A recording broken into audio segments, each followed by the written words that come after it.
அனைவருக்கும் வணக்கம். மேகவண்ணன் நண்பர் மேகவண்ணன், கவிஞர் மேகவண்ணனாக எதுக்கு என்னை இந்த கூட்டத்துக்கு அழைத்தார்ன்றது எனக்கு ரொம்ப ஆச்சரியமான விஷயமா இருந்துச்சு. ஏன்னா இங்க இருக்கிற அதிஷா மேகவண்ணனை தவிர வேற யாரையும் எனக்கும் தெரியாது, உங்களையும் எனக்கு தெரியாது. சோபா சக்தி அவர்களை கூட ஒரு ரசிகனாக எனக்கு தெரியும், அவருக்கு என்ன தெரியுமான்னு தெரியாது. ஆனாலும் இந்த கூட்டத்திற்கு முகம் தெரியாத நண்பர்கள் நிறைய பேர் வரப்போகிற அந்த கூட்டத்திற்கு நான் வந்ததற்கு காரணம், இங்கே சிலாகிக்கப்படுகிறவர், போற்றப்படுகிறவர், தன்னை மக்களை அந்நியப்படுத்துகிற அல்லது மக்களில் இருந்து அந்நியப்படுகிற ஒருவராக அல்லாமல் மக்களில் ஒருவனாக கவிதைகளை எழுதுகிற மேகவண்ணன் என்பதாலதான் இங்க வர வேண்டிய ஒரு அவசியம், ஒரு இது ஏற்பட்டது. எல்லாருமே மேகவண்ணனை 20 வருஷம் தெரியும், 25 வருஷம் தெரியும் அப்படின்னாங்க. எனக்கும் கூட ஒரு 15 வருஷம் தெரியும், அறிமுகம் உண்டு. ஆனால் அவரை தெரியுமா அப்படின்னா சத்தியமா தெரியாது. ஏன்னா 1-2 விஷயங்கள் பகிர்ந்திருக்கிறோம். பொதுவான ஆர்வங்கள் இருக்குது. திமுக சப்போர்ட் அப்படின்னு ஒண்ணு இருக்குது. திமுக எதிர்கட்சியாக இருந்த போது நான் பேசியிருக்கேன், அவர் சப்போர்ட்டா பேசியிருக்காரு. அவருடைய வீட்டு நிகழ்ச்சிக்கு குடும்பமா போயிருக்கிறோம். ஆனால் மேகவண்ணன் என்கிற இந்த அமைதியே உருவாக இருக்கக்கூடிய இந்த மனிதனை தெரியுமா அப்படின்னா தெரியாது. இன்னும் சொன்னாரு அவர், சுகுணா திவாகர் தோழர் பேசும்போது, நண்பர் என்பதற்காகவே நம்ம பாராட்டி விடுவோம். நாம அது கூட உண்மைதான். ஆனால் அப்படி பார்க்கும்போது ஒரு மிகப்பெரிய பாராட்ட போன வருஷம் அவருக்கு நான் தெரிவிச்சேன். எப்படின்னா, அவர் தான் எழுதினாருன்னு தெரியாம அந்த கவிதையை என்னோட வாட்ஸ்அப் ஸ்டேட்டஸ்ல யாரோ பகிர்ந்துருந்தாங்க. அது ரொம்ப நல்லா இருந்துச்சு. என்ன கவிதைன்றது எனக்கு ஞாபகம் இல்லை.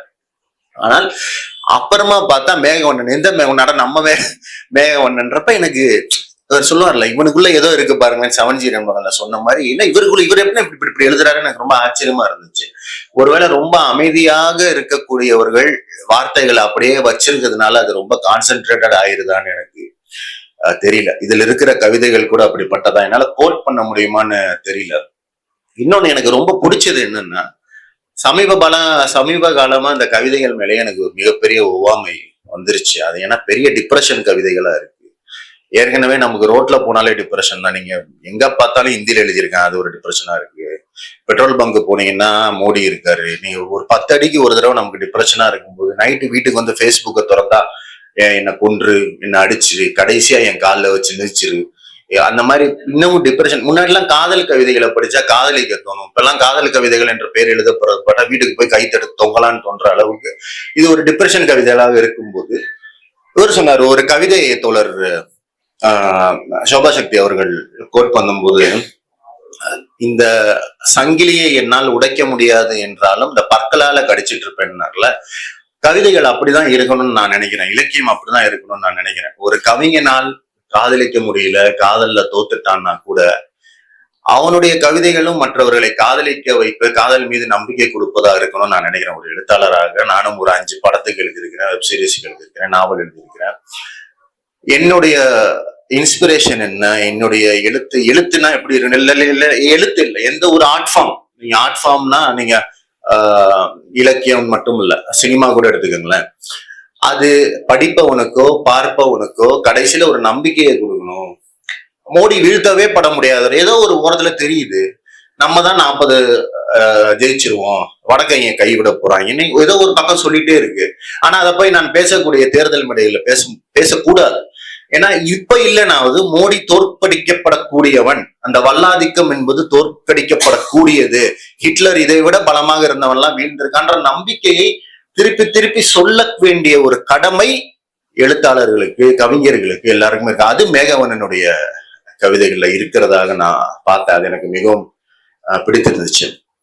சமந்தாங்கிற கவிதையை படிக்கும் போது இனிமே சமந்தாவை பார்த்தா வேற மாதிரி தெரியும். ஏன்னா சமந்தாங்கிற பெண்ணை ஒரு நடிகையாக தெரியும். இப்ப நாங்கெல்லாம் சினிமால டிஸ்கஸ் பண்றப்ப சொல்லுவாங்க, அதுல அழகா ஒரு வரி எழுதியிருக்கிறாரு, சமந்தா ஏன் பல்லாவரத்தில் பிறந்தால், சமந்தா ஏன் பல்லாவரத்தை விட அழகாக இருக்கிறாள். உண்மையிலேயே அது ரொம்ப ஆச்சரியமான, ரொம்ப அழகான ஒரு விஷயம். ஏன்னா என்கிட்ட ஒரு டைரக்டர் சொல்லியிருக்காரு, சமந்தா இங்க வரும், ஹேண்ட் மாடலா இருந்திருக்கு அந்த பொண்ணு.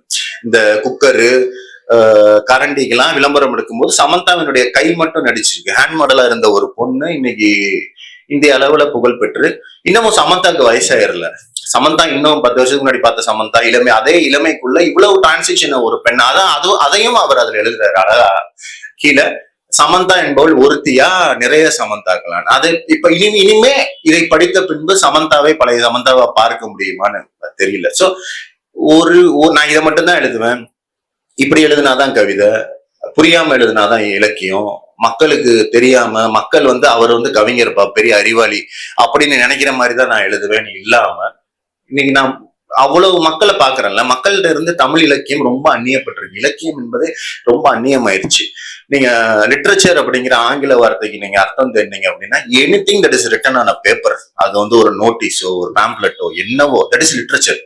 நீங்க ஒரு நாவலாசிரியனை கூப்பிட்டு இந்த பக்கத்துல ஒரு விளம்பரம் எழுதி கொடுனா அவனால எழுத முடியாது. சோ அந்த விளம்பரத்தை எழுதுகிற திறமை இருக்கிறவன் அந்த விளம்பரத்துக்கு ஒரு எழுத்தாளன் தான், அவன் ஒரு எழுத்தாளன் தான். இந்த ஒரு புரிதல் இருக்குல்ல, அது தமிழ் இலக்கிய சூழல்ல சுத்தமா கிடையாது. இங்கே ஆதிக்கம் செலுத்துகிற இலக்கியவாதிகள் அல்லது இலக்கிய குழுக்கள் அவங்க ஒரு வரையறையை வச்சுக்கிட்டு, நீ இப்படி இருந்தாதான் உன்னை எங்க செட்ல சேர்த்துக்குவோம், நீ இதை பாராட்டினாதான் எங்க செட்ல சேர்த்துக்குவோம். இது ஒரு தனி உலகம் இயங்கிட்டு இருக்கு. மக்கள் எவனுமே படிக்கல இலக்கியத்தை. நீங்க கேரளால கூட அது மக்கள் இலக்கியமா இருக்கு, மக்கள் எல்லாம் பாராட்டுறாங்க, மக்களுக்கு 4 எழுத்தாளர் பேரு தெரியுதுன்னா, இங்க இப்ப சொன்னாங்கல்ல விக்ரமாதித்யன், அவர் யாருன்னு எனக்கு தெரியாது. நிறைய கான்டெம்பரரி ரைட்டர்ஸ் எனக்கு தெரியாது, என்னை போன்ற சராசரி மக்களுக்கு தெரியாது.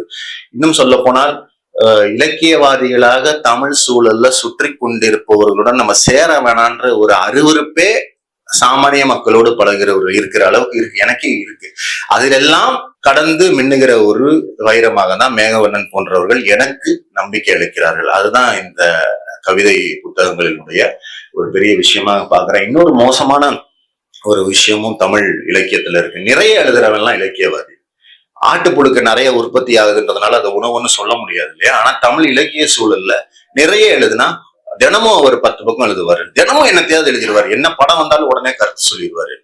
அப்ப அவர் ஒரு இலக்கியவாதியாக கொண்டாடப்படுகிறார். குறைவாக எழுதுகிறவர்கள் காணாமல் போகிறார்கள். ஏன்னா 2 வருஷத்துக்கு ஒரு புத்தகம் வந்தாலும் அது அவர்கள் ஒரு மைய விவாத பொருளாக ஆகிறது. இந்த மாதிரியான நிறைய நமக்கு நெகட்டிவ்ஸ் தமிழ் இலக்கிய சூழல்ல இருக்கு. ஆனாலும் இந்த டிப்ரெஷன்களை எல்லாம் தாண்டி கவிதைகள் அப்படின்னா அது மக்கள்கிட்ட போய் சேரக்கூடியது, மக்களுக்கு புரியுது. இப்ப நான் இதில் இருக்கிற நிறைய கவிதைகள் ஏதோ ஒரு இடத்துல நம்மளை ரிலேட் பண்ணி வைக்குது. ஒரு 22 வயசுல என்னுடைய நண்பனை இழந்த போது அவன் செத்தப்ப அவனோட நம்பரை நான் அழிக்காம வச்சிருந்தேன். ஏன்னா அழிக்கணும்னு தோணலை. ஏன்னா கடைசியாக இறந்தவர்கள் ஞாபகமாக நம்ம கிட்ட இருக்கிற ஒண்ணு நம்ம செல்போன்ல இருக்கிற நம்பர். அப்ப எஸ்ன்னு எந்த பேரை டைப் பண்ணி யாருக்கு கூப்பிடனாலும் அவன் பேரை கடக்க வேண்டிய ஒரு இது வருது. அந்த பெயரை கடக்கும் போதெல்லாம் வயிற்றுல ஒரு அட்ரினலின் வருது, ஒரு வயிற்ற கலக்குது. ஏன்னா இந்த நம்பர் இருந்துச்சு, நேற்று வரைக்கும் இந்த நம்பர்ல இருந்து அழைப்பு வந்துச்சு, இன்னைக்கு இந்த நம்பருக்கு பண்ணா நாற்றச்சுகள் வரும், இல்ல அவங்க அப்பா எடுப்பாரு, பயம் வருது. அதை எழுதியிருக்காரு கவிதையில. இறந்த நண்பனின் பெயரை பயத்தோடு கடந்து விட்டு யாரும் பார்க்கிறார்களா என்று பார்த்துக்கணும். நான் எக்ஸாக்டா சொல்லல, பட் இதுதான் அதை எழுதியிருக்கிறாரு. அப்போ ஒரு நாள் நைட்டு சரி இனிமே வேணாம், நமக்கு பயமா இருக்குன்னு நான் டெலீட் பண்றேன். அப்ப 20 வருஷம் கழிச்சு இப்ப வாட்ஸ்அப்லாம் வந்ததற்கு பிறகு இன்னொரு நண்பனின் மரணம் எனக்கு ஏற்படுது. அப்புறம் அவர் இறந்து ஒரு 2 மாசம் 3 மாசம் வரைக்கும் அவருடைய வாட்ஸ்அப்க்கு நான் மெசேஜ் அனுப்புறேன். அந்த சிங்கிள் டிக் என்னைக்காவது டபுள் டிக் ஆயிரான்ற ஒரு ஆசை அப்பாசை நமக்கு இருக்கு. அவர் ரொம்ப அழகா இன்னொரு கவிதையில அத சொல்றாரு. இறந்தவர்களின் நம்பருக்கு நம்ம கால் பண்றப்பெல்லாம் நமக்கு தான் படபடப்பா இருக்கு, அதை எடுத்து பேசுறவங்களுக்கு எந்த படபடப்பும் இல்லை. ஏன்னா அவர்கள் அதை ஏற்றுக்கொண்டு அவங்க அக்செப்ட் பண்ணிட்டாங்க, இது செத்த அப்பாவோட போனு. நீங்க இன்னும் சொல்ல போனா நமக்கு நிறைய பயமான தருணங்கள் இருக்கும்.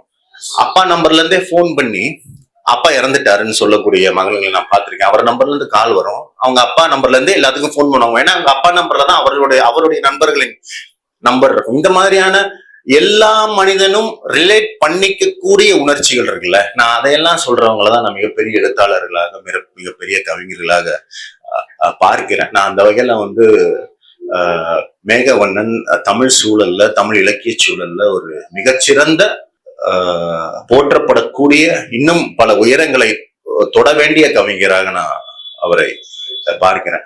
அது போல இன்னும் நிறைய இந்த கவிதைகளை பற்றி பேசிக்கொண்டே போகலாம். ஆனா நான் சொல்ல வந்தது என்னன்னா, இந்த லவ், இலக்கியம், சினிமா போன்றதெல்லாம் உலகத்துல ஒரு 100 கோடி பேர் இருந்தாங்கன்னா இந்த இந்த 3க்கும் 100 கோடி டெஃபினேஷன் இருக்கும். இதை நீங்க ஒரு லவ்னா இதான் அப்படின்னு நீங்க உலக பொதுமுறையா ஒண்ணு வைக்க முடியாது. இலக்கியம்னா இதுதான் எல்லாத்துக்கும் ஏத்துக்கிற மாதிரி வைக்க முடியாது. அது போலதான் இந்த கவிதைகள் இது எல்லாமே. இதையெல்லாம் என்னுடைய நாவல் ஒண்ணு RSS காதல் கதைங்கிற ஒரு நாவல் வந்து அமேசான்ல மிக அதிகமாக ரிவ்யூக்களை 2K கிட்ஸ்ட வாங்குச்சு. இன்னைக்கு நம்ம 2K கிட்ஸ்ட இலக்கியம்ன்றது போவே இல்லை. அப்ப நான் 2K கிட்ஸ் படிக்கணும்னே நான் ஒரு நாவல் எழுதுறேன்.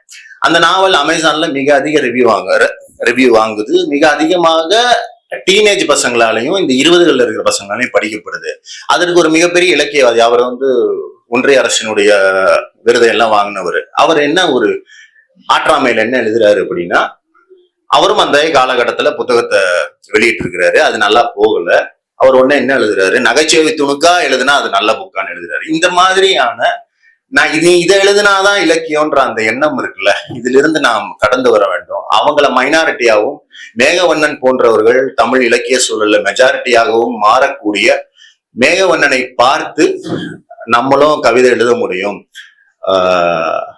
மனசை தொடுகிற, மக்களால் ரிலேட் செய்து கொள்ள முடிகிற கவிதைகளை எழுதுறவன் தான் ஏதோ ஒரு விதத்துல மக்களுக்கு நம்பிக்கையை கொடுக்கிறவன் தான். நீ அழிஞ்சு போயிருவ, நீ நாசமா போயிருவ, மோடியை தோக்கடிக்க முடியாது, காதல்ல ஜெயிக்க முடியாது, லவ்வரை பார்க்க முடியாது, அவ போன் எடுக்க மாட்டான்னு எப்ப பார்த்தாலும் ஒப்பாரி கவிதைகளை எழுதாம மக்களுக்கு நம்பிக்கையூட்டுகிற படைப்பாளிகள் வந்து தமிழ் சூழல்ல மெஜாரிட்டியாக வர வேண்டும்ங்கிறது ஒரு ரசிகனாக, ஒரு வாசகனாக என்னுடைய கருத்து. அவ்வளவுதான். நன்றி.